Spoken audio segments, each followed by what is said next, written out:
చివరి రాశి అయిన మీనరాశి వారికి ఈ ఆఖరి మాసం డిసెంబర్‌లో గోచర ఫలితాలనేవి ఏ విధంగా ఉన్నాయి? తప్పకుండా. సో, మీనరాశి వాళ్ళకి ఈ మాసం చాలా అనుకూలంగానే, బ్రహ్మాండంగానే ఉంది. అయితే ఏంటంటే బావుంది అనండి. దిస్ మీనరాశి ఏంటంటే ద్విస్వభావ రాశి. ఈ రాశితత్వం ఎలా ఉంటుందంటే, ఈ రాశిలో ఉండే మనుషులు ఎలా ఉంటారంటే, సగం మంది చక్కగా పూజలు, పునస్కారాలు భగవంతుని వదిలి రారు. హ్మ్. భగవంతుడి మీదే ధ్యాస. నామాన్ని చేస్తూనే ఉంటారు. సగం మంది అసలు దేవుడి దగ్గరికి వెళ్ళరు. మానవ సేవే చేస్తారు. హ్మ్. అంటే వాళ్ళకి దేవుడు చేసే కంటే మనుషులు సేవ చేస్తే పుణ్యం వస్తుంది కదా! వాళ్ళకి ఏదైనా సాయం చేద్దాం, వాళ్ళకి ఏదైనా కొనిద్దాం అని అనుకుంటారు. మానవ సేవ. ఇంకొంతమంది అసలు ఏ సేవలు చేయరు. ఎప్పుడు వాళ్ళ లైఫ్‌ని ఎంజాయ్ చేస్తుంటారు. సో, వాళ్ళ లైఫ్ ఉన్నది చిన్న జీవితం. ఆ జీవితాన్ని ఎంజాయ్ చేయాలి. దీన్ని మనం ఎందుకు పాడు చేసుకోవాలని. ఇలాగా డిఫరెంట్ పీపుల్ ఉన్నది మీన రాశి వాళ్ళు. మిగతా అన్ని రాశులకి అలా ఉండదు. ఆ తత్వాలు ఒకేలా ఉంటాయి. కానీ మీనరాశి ఉన్న కారకత్వాలు మాత్రం డిఫరెంట్ పీపుల్, డిఫరెంట్ మనిషి తత్వాలు ఉన్నవాళ్ళు ఉంటారు ఎక్కువగా. అది మీనరాశి వ్యయస్థానం అని దానివల్ల ఇది మీనరాశిలో ఉండే 2 మీనుల వల్ల వచ్చే లక్షణాలు తెలియదు కానీ అలా ఉంటారు వాళ్ళు జనరల్‌గా. దానివల్ల ఏంటంటే ఈ మాసం అంతా వీళ్ళకి అంటే గత సంవత్సరం నుంచి వీళ్ళకి ఏంటంటే ఎవరైతే పూజ పునస్కారాలు చేస్తారో వాళ్ళకి ఫలితాలు పెద్దగా రావట్లేదు. ఏంటి వాళ్ళు అసలు ఎందుకు చేయాలి పూజలు? మనం చేయకుండా మనకున్న వాళ్ళలాగా పొద్దున్నే వెళ్ళిపోతే బెటర్ కదా! రాత్రి 10 వరకు పూజ చేస్తాం. పొద్దున్న లేచి సాయంత్రం వరకు పూజలు చేస్తాం. గుళ్ళకి వెళ్ళడం, ప్రదక్షిణాలు చేయడం, భజనలు చేయడం ఎందుకు అనిపించడం. భజనలు చేసుకుంటూ ఉండడం కంటే హ్యాపీగా తిరగడం ఇంపార్టెంట్ అనుకునేవాళ్ళు.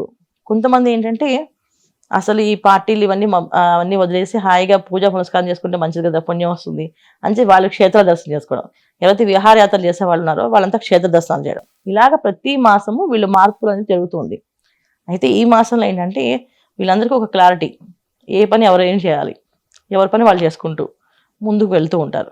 ఎందుకంటే వీళ్ళకి శని భగవానుడు ఒకటి, రాహు. శని రాహువుల కలయిక మెయిన్. ఈ శని రాహువుల కలయిక ఉండడం వల్ల ప్రతి విషయంలోని ఆలోచన ధోరణిలో కొంచెం మార్పు అనేది జరుగుతుంది. ఈ పని ఇలా చేయకూడదు, ఇది ఇలా చేయాలని ఒక డిసిప్లిన్, క్రమశిక్షణ అనేది ఏర్పడుతుంది ఈ మాసంలో.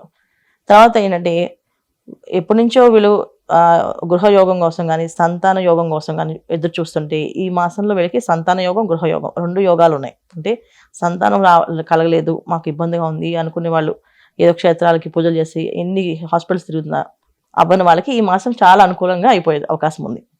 అది సంతాన యోగం ఉంది. తర్వాత గృహయోగం ఉంది. ఎందుకంటే ఇక్కడ వృషభ రాశిలో ఉన్న గురువు వక్రించి మేషాన్ని చూస్తాడు. అంటే వీళ్ళకి ద్వితీయంలో గురువు, అది కుటుంబ స్థానంలోనే గురువు అనమాట. సో అందువల్ల ఏంటి మంచి శుభగ్రహం వచ్చినప్పుడు అన్ని శుభ ఫలితాలు రావడానికి అవకాశం ఉంటుంది. ఒక పని కాకుండా ఏదనుకుంటే అది చక్కగా అవుతుంది వీళ్ళకి. డిసిప్లిన్గా ఉండడము, క్రమశిక్షణలో పని చేసుకుంటూ వెళ్ళడము.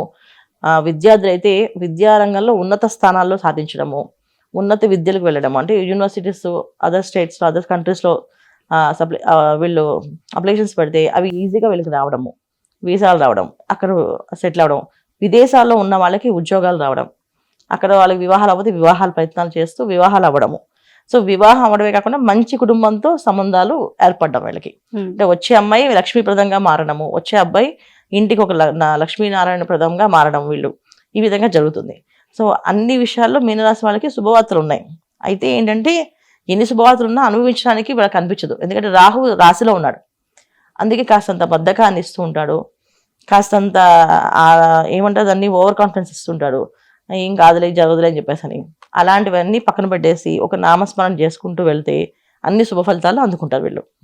అమ్మ, ఈ రాహు ప్రభావం నుంచి మీనరాశి వారు తప్పించుకోవాలంటే ఎటువంటి పరిహారాలను పాటించాలంటారు?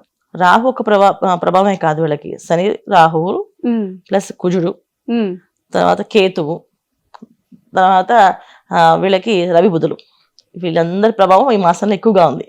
సో వీటి నుంచి వీళ్ళు కాపాడుకోవాలంటే నిత్యం వీళ్ళు హనుమాన్ చాలీసా పారాయణ చేయడము, నిత్యము అంటే 11 సార్లు చదవడం రోజు, లేదా ఒకసారి చదవడం.